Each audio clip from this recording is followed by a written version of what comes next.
नमस्ते दोस्तों, कैसे हैं आप सब। मैं हूँ डार्को बुरी कलेक्टर और आज के दिन ये जबरदस्त अनबॉक्सिंग।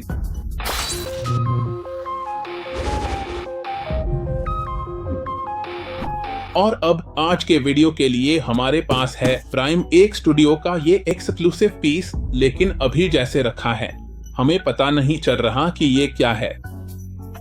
तो चलिए इसे खोलते हैं। प्राइम एक स्टूडियो के 21 दे फेनिक्स का एक्सक्लूसिव एडिशन। और अब आज के इस जबरदस्त अनबॉक्सिंग की शुरुआत करते हैं, जिसमें हमारे पास है फीनिक्स पक्षी के 21 ब्रॉन्ज नाइट कैबालेरोस डे जोडियाको। यहाँ हमारे पास है सेंट सिया से। ये प्राइम एक स्टूडियोज का एक पीस है। जरा इस डिब्बे के साइज को देखिए, और अगर आपने पिछला डिब्बा देखा हो तो उस पर लिखा था कि इसका वजन 18 किलो है। यह शानदार पीस 18 किलो वजनी है। इसकी ऊंचाई लगभग 72 सेंटीमीटर होगी, तो यह कुछ इस तरह का होगा। और सच कहूँ तो डिब्बा वाकई में बहुत जबरदस्त है। आइए पीस को बाहर निकालने से पहले थोड़ा डिब्बे को देख लेते हैं। जैसा कि आप जानते हैं, यहाँ इस तरफ हमें अलग अलग भाषाओं में कुछ नोटिस मिलते हैं, क्योंकि प्राइम एक स्टूडियो अपनी पीसों की शिपिंग अंतर्राष्ट्रीय स्तर पर करता है। डिब्बे के पिछले हिस्से में बस हमें 21 फेनिक्स की वही आकृति मिलती है। और अब इस वीडियो का स्पॉइलर, असल में यही पीस होने वाला है। यह वही पीस है जो हम अभी डार्को बुरी चैनल पर खोलने जा रहे हैं। और अगर आप ध्यान दें तो सच में डिब्बा बेहद बड़ा है। आखिरी हिस्सा जो हमें देखना बाकी था वह है ऊपरी हिस्सा। यह क्यों जरूरी है? क्योंकि इस तरफ अगर आप ध्यान दें तो यहाँ हमें पीस का नंबर बताया गया है। यह 700 में से 56वां है एक्स एडिशन का, जिसे प्राइम एक स्टूडियोज ने इस premium master line Phoenix 21 finals bronze cloth के लिए बनाया है, जो कि फीनिक्स के 21 की फाइनल ब्रॉन्ज आर्मर है। तो प्राइम एक स्टूडियोज का धन्यवाद। सच में यह शानदार आया है। इस डिब्बे के अंदर सबसे पहले हमें यह कैलेंडर मिला। मैं आपको यहाँ थोड़ी देर के लिए छोड़ता हूँ ताकि आप हर महीने की तस्वीरें देख सकें। ये सारी फिगरें हैं जो इस साल आने वाली हैं। और रुके रहिए, क्योंकि डार्को बुरी चैनल पर आप लियोन एस कैनेडी और क्लेयर वेडफील्ड की ये फिगरें भी देखेंगे। इसके बाद हमें एक और पीस का यह विज्ञापन मिलता है। वैसे भी हमें पता है कि डीलक्स वर्जन और नॉर्मल वर्जन दोनों आते हैं। और सबसे महत्वपूर्ण बात, यहाँ हमारा इंस्ट्रक्शन मैनुअल है, जिससे हम देख सकते हैं कि अपने फीनिक्स बर्ड वाले 21 को कैसे असेंबल करना है और सभी पीस को सही तरीके से कैसे निकालना है। तो अब चलिए इस शानदार अनबॉक्सिंग को शुरू करते हैं। बिना किसी देरी के हमने ढक्कन का ऊपरी हिस्सा हटा दिया है, जो सच में काफी बाहर निकलता है, खासकर बेस।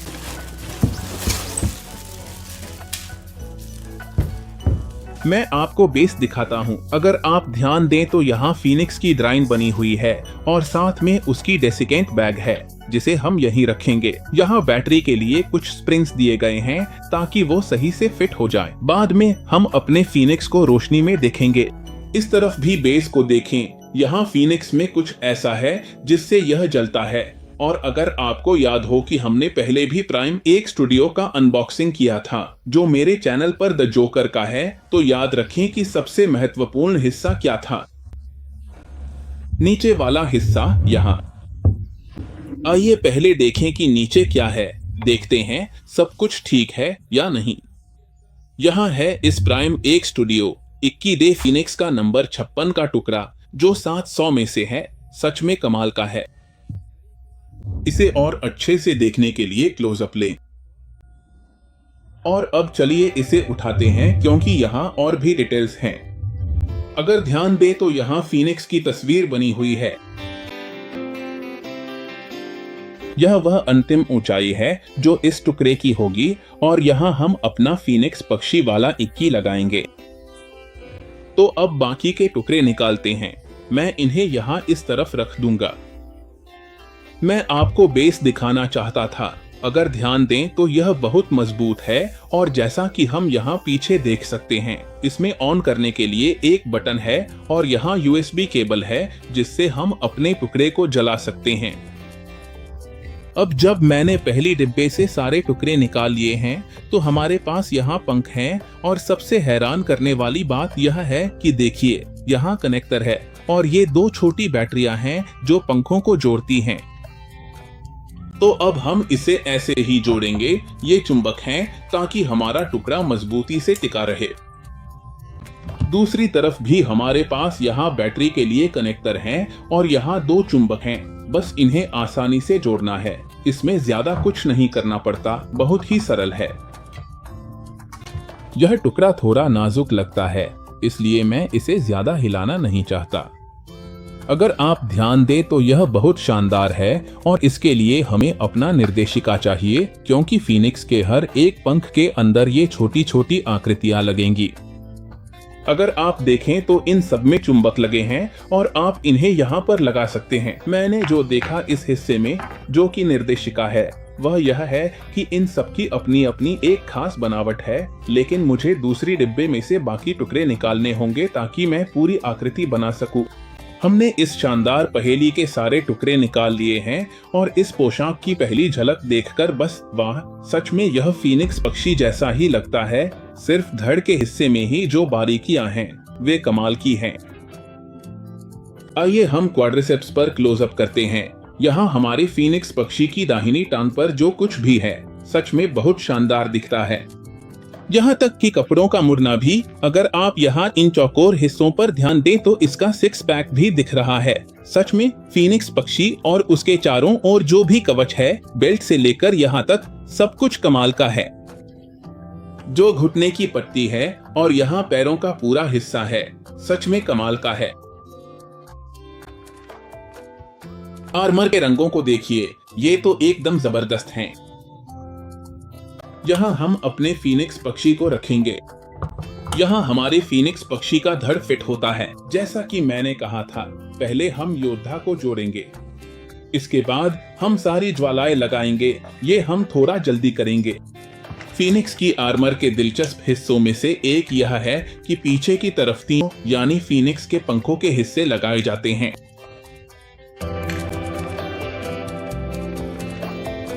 यहाँ हमारे पास बाजू हैं, बस फर्क इतना है कि देखिए यहाँ यह जो एक जैसा है, इसमें बाजू पर यह ज्वाला लगी हुई है। जाहिर है हम यही वाला चुनेंगे। और हमारे पास एक जोड़ी हाथ आते हैं। अगर आप ध्यान दें तो ये 2 बाएं हाथ हैं जो खुले हुए हैं, 2 दाएं हाथ हैं जो थोड़े बंद हैं, लेकिन ये बिल्कुल एक जैसे हैं, पूरी तरह से एक जैसे। मुझे समझ नहीं आता कि इन्हें क्यों रखा गया है। यहाँ इसमें कंधे की प्लेट्स हैं और हमारे पास जो एडिशन है, जो एक्स है, उसमें ये चेहरे के बदलाव मिलते हैं। आइए यहाँ भाव भंगिमा देखें। हम इसे क्लोजअप में दिखाते हैं क्योंकि इन सभी भावों में फर्क है। यहाँ वह शांत है, यहाँ वह गुस्से में है। अगर आप ध्यान दें तो हर बार उसकी एंट्री और भी ज्यादा आक्रामक होती जा रही है। यहाँ वह और भी शांत है। सभी के पास यहाँ नाक के एक तरफ वही निशान है। और अगर आप इसे बिना हेलमेट के लगाना चाहें, जो सच कहूँ तो मैं इसे बिना हेलमेट के नहीं लगाऊंगा। यहाँ हमारा फीनिक्स पक्षी अपनी शानदार एंट्री कर रहा है, तो फिर वह बिना हेलमेट के क्यों आए? आइए इनमें से एक को चुनते हैं और मुझे लगता है कि विजेता यह होगी। यह लड़ाई में प्रवेश कर रहा है। मान लीजिए कि यह अपने भाई शुन की रक्षा करने आ रहा है। याद रखें कि यहाँ एनिमे में उन्हें नहीं पता था कि वे भाई हैं, लेकिन मंगा में सभी भाई हैं। सच कहें तो श्री मित्सुमासा किडो, चैंपियन ऑफ चैंपियंस, उनके 100 से भी ज्यादा बच्चे थे जो पूरी दुनिया में फैले हुए थे और उनके पास खूब पैसा था क्योंकि उन्होंने उन सबको अपने घर बुला लिया था। और फिर पता नहीं, जैसे कि उन्होंने सबको कवच के लिए लड़ने को कह दिया। बोले मुझे सारी कवचें चाहिए, लेकिन दुर्भाग्यवश वह साहब लगभग मर जाते हैं। लगभग तब जब बच्चों की उम्र 5 साल होती है, उससे पहले कि वे कवच हासिल कर सकें और सब कवच पहनकर वापस लौटें, लेकिन तब तक वह साहब मर चुके होते हैं। हमारा हाथ इस तरफ है, चलिए इसे लगा देते हैं। सच कहूँ तो यह जो चुंबकीय है, इसकी वजह से हमें ज्यादा मेहनत नहीं करनी पड़ती। इस तरफ जो मुट्ठी है, क्या आपने देखा? बिना ज्यादा रुके अभी हम इसे यहाँ लगा देते हैं। पहले इस तरफ की कंधे की पट्टी। देखिए अंदर की पेंटिंग कितनी जबरदस्त है, यहाँ जो बाहर से दिखती है और हमारी फीनिक्स पक्षी की कवच को पूरा करती है। तो मैं जल्दी से इसे जोड़कर आपको पूरी मूर्ति दिखाऊंगा और दिन के अंत में यह शानदार दिखेगी। तो यहीं बने रहिए, मैं सारी आग वाली हिस्से जोड़ता हूँ और फिर हम डार्कोबुरी चैनल पर वापस आते हैं। हमने अपनी मूर्ति को जोड़ना पूरा कर लिया है। सच में यह जबरदस्त बनी है। यहाँ हमारे पास फीनिक्स पक्षी के इक्की हैं, जो गर्व से इस कवच को पहने हुए हैं, जो खुद ब खुद फिर से बन जाती है, भले ही इसे अब तोड़ भी दिया जाए और लड़ाई में यह शक्तिशाली फीनिक्स पक्षी की तरह फिर से बन जाती है। याद रखें कि इक्की को रानी मौत के द्वीप पर भेजा गया था। क्यों? क्योंकि वे एंड्रोमेडा के शुन, उसके भाई, को उस द्वीप पर भेजने वाले थे और वह कहता है, जानते हो क्या, मैं वहां जाऊंगा, क्योंकि वह जगह अब सच में बुराई की थी, बहुत गर्मी थी, लेकिन उसे इसका एहसास नहीं था। जैसा कि मंगा में कहीं लिखा है, वे कहते हैं, जानते हो क्या, लेकिन एंड्रोमेडा का द्वीप जो शुन को मिलना था वह तो और भी बुरा है। इक्की कहता है, नहीं नहीं नहीं, जानते हो क्या, सब कुछ रोक दो, इसे यहीं खत्म करो। वह वहाँ कुछ चीजों से करंट लगवा लेता है। अब वहाँ मित्सुमासा किडो की बिजली वाली बाड़ थी, वह शुन को जाने से रोक नहीं पाता और जाहिर है रानी मौत के द्वीप पहुंचने से पहले उसकी जमकर पिटाई होती है। वहाँ उसे एस्मेराल्डा मिलती है और जब उसकी हत्या हो जाती है और वह बस आखिरी शब्द कहने के लिए थोड़ी देर तक जिंदा रहती है, तभी फीनिक्स पक्षी का सारा गुस्सा बाहर आता है और वही उस कवच का धारक बनता है। याद रखें कि कहानियां मंगा और एनीमे में थोड़ी अलग होती हैं। दोनों को देखना चाहिए, सच में दोनों जबरदस्त हैं। मंगा में ही उसे पता चलता है कि वे सब भाई बहन हैं और इसी वजह से वह मित्सुमासा किडो की कॉरपोरेशन या फाउंडेशन को नष्ट करने का फैसला करता है। इसीलिए वह काले शूरवीरों को इकट्ठा करता है और सेजिटेरियस की कवच चुरा लेता है, जो असल में सिर्फ एक ही होनी थी। फिर उन्होंने कहा, पता है क्या, स्क्रिप्ट तो कमाल की है, उन्होंने दोनों सोने की कवच निकाल दी। इसी वजह से सेजिटेरियस की कवच में बदलाव आता है जब गैलेक्टिक टूर्नामेंट में फीनिक्स आता है और हेलमेट चुराने की कोशिश करता है, और जब असली सेजिटेरियस की कवच सामने आती है तो उसे फिर से रीएडिट करके बदल दिया जाता है। तो चलिए अब हम डिटेल्स देखते हैं। फीनिक्स पक्षी की अंतिम कांस्य कवच, यह उन हिस्सों में से एक जो अलग हो जाती थी। यह चुंबकीय है, ये सभी हिस्से जो लटक रहे हैं।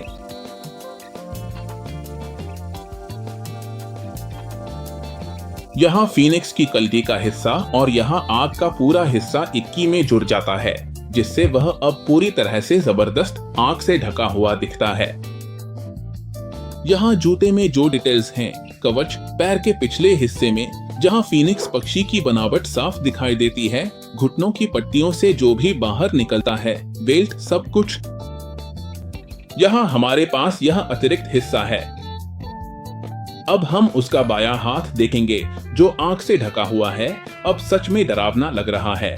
और अब हाथ के साथ यहाँ हाथों में जो भी डिटेल्स हैं, ट्राइसेप्स, क्वाड्रिसेप्स और कंधों तक सब कुछ। और अब हम यहाँ कंधों पर आग के इस इफेक्ट को देखते हैं, सिर के चारों ओर सब कुछ। जैसा कि मैंने कहा, कई चीजें हैं। अब हमारी मूर्ति के पीछे का पूरा हिस्सा देखना बाकी है, जो आखिरी डिटेल्स हैं। जैसा कि मैंने कहा, यहीं पर बटन था और इसमें ये पत्थर जड़े हुए हैं। सच कहूं तो इससे ऐसा प्रभाव मिलता है जैसे फीनिक्स उसी जमीन से निकल रहा है जिसे इक्की लेकर आया है।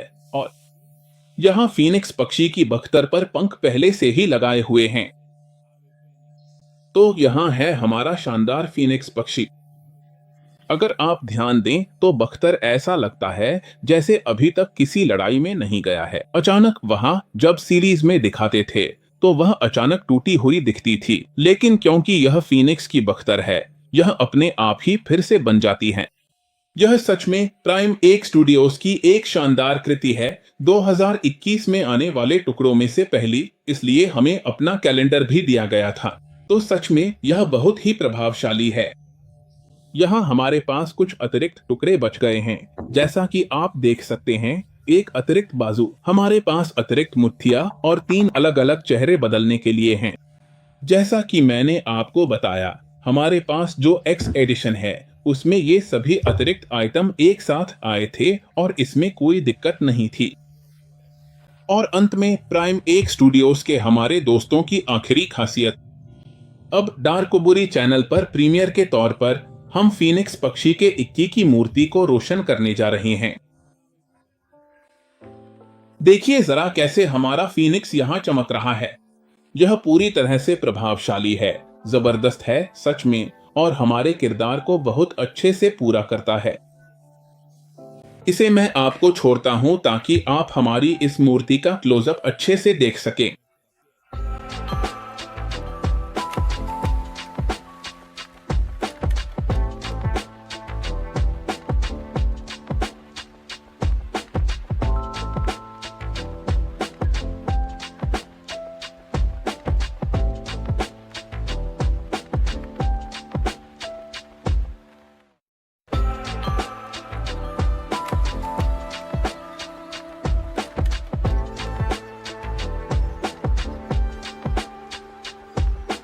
अगर आपको यह वीडियो पसंद आया हो तो कमेंट्स में जरूर बताएं। सच कहूं तो मुझे नहीं लगता कि कोई ऐसा इंसान होगा जो कहे कि उसे फीनिक्स पक्षी की यह मूर्ति पसंद नहीं आई। एक बार फिर बहुत बहुत धन्यवाद प्राइम 1 स्टूडियोज को, जिन्होंने हमें हमारे यूट्यूब चैनल पर फॉलो करना शुरू किया। सच में इनकी मूर्तियाँ कमाल की हैं। इसी वजह से हमने इसी स्टूडियो की एक और मूर्ति करने का फैसला किया। याद रखिए, हम सभी सोशल मीडिया प्लेटफॉर्म्स पर हैं। हम Twitter, Facebook, Instagram, YouTube, TikTok, medium पर हैं।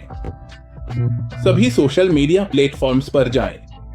याद रखिए, लाइक जरूर करें, मुझे दिल वाला रिएक्शन दें, मुझे बहुत अच्छा लगता है। इसे अपने दोस्तों के साथ शेयर करें। बहुत जल्दी से हमारी ऑनलाइन शॉप पर भी जरूर जाएं, जो हमारी वेबसाइट darkoburi.com पर है, जहां आपको एक्सक्लूसिव मूर्तियां मिलेंगी जिन्हें हम यहीं से सीधे दरकोबुरी से बेचते हैं, ताकि आपको कोई शक न रहे कि यह एक असली मूर्ति है। वहां जरूर जाएं, क्योंकि हमारे पास मग, पिन्स, सिलेंडर भी हैं। जो भी आपको चाहिए वहां गिफ्ट्स भी हैं, अपने सबसे अच्छे दोस्त के लिए। हर जगह जरूर जाएं। चैनल को सब्सक्राइब करें, नोटिफिकेशन बेल को एक्टिवेट करें और याद रखें, दरकोबुरी, पीस आउट। डार्कोबुरी।